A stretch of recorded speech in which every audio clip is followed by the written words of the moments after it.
하나님은 엿새 동안 세상을 창조하시고 제7일에는 안식하셨습니다. 즉 세상이 창조된 것은 하나님께서 엿새 동안 일하신 결과입니다.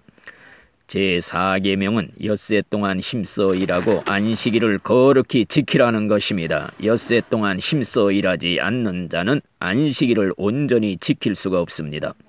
제4계명은 안식일을 거룩하게 지키라는 계명인 동시에 엿새 동안은 힘써 일하라는 노동의 계명이 포함이 되어 있습니다.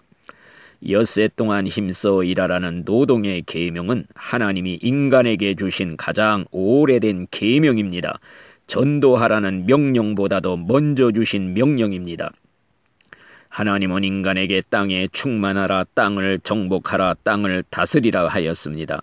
아담은 에덴 동산에서 놀고 지낸 것이 아니라 동산지기의 일을 했습니다. 첫째로 노동이 신성하다고 말하는 이유는 바로 노동은 하나님이 제정하신 창조의 원리요 하나님의 명령이며 계명이고 생활의 법칙이기 때문입니다. 예수님도 30세까지 목수일을 하시면서 노동을 하시었습니다.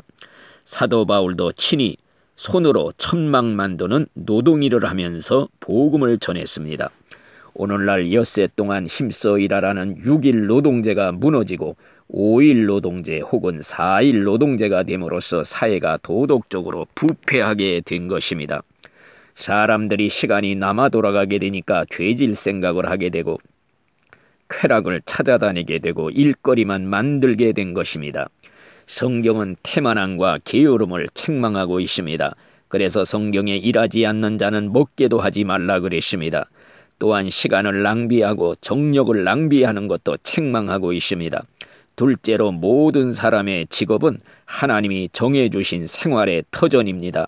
하나님은 모든 사람들에게 제각기 다른 분야에서 특별한 일들을 하도록 정해주셨습니다.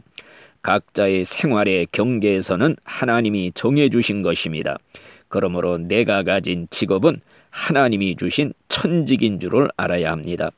나의 직업이 하나님이 주셨고 나는 지금 하나님이 시키시는 일을 하고 있다는 자세를 가지고 일할 때 하나님 섬기는 자세로 하나님께 책임을 두고 일을 할 수가 있는 것입니다.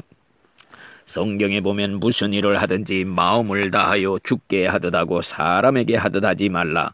모든 일에 사람을 기쁘게 하는 자와 같이 눈가림으로 하지 말고 오직 주를 두려워하여 성실한 마음으로 하라. 또한 단마음으로 섬기기를 주께 하듯 하라. 사람에게 하듯 하지 말라 그랬습니다. 가령 직장 생활을 하면서 상관이 못살게 굴면 맡은 일을 되는 대로 눈가림으로 함으로써 악으로 갚을 생각을 하게 됩니다. 그러나 성경은 눈가림으로 하는 것을 다 죄라고 하고 있습니다. 내가 지금 하나님이 시키시는 일을 하고 있다는 자세로 일을 하면은 눈가림을 할 수가 없는 것입니다. 그래서 옛날 청교도들은 집을 지을 때에도 못하나 박을 때에도 하나님의 집을 짓는다는 자세로 일하기 때문에 세상에서 가장 견고하게 집을 지을 수가 있었던 것입니다. 오늘날 사람들은 직업에 종사할 때 나는 하기 싫어도 어쩔 수 없이 이 일을 해야 하는구나 이런 생각으로 함으로써 일하는 것이 즐거움이 되지 못하고 자신을 불행하게 생각하게 되는 것입니다. 우리는 성경적인 직업관을 가지면은 즐거운 마음으로 기쁨으로 일할 수가 있습니다. 그래서 자부심을 가지고 하나님 섬기는 자세로 일을 하게 되는 줄로 믿습니다. 아멘.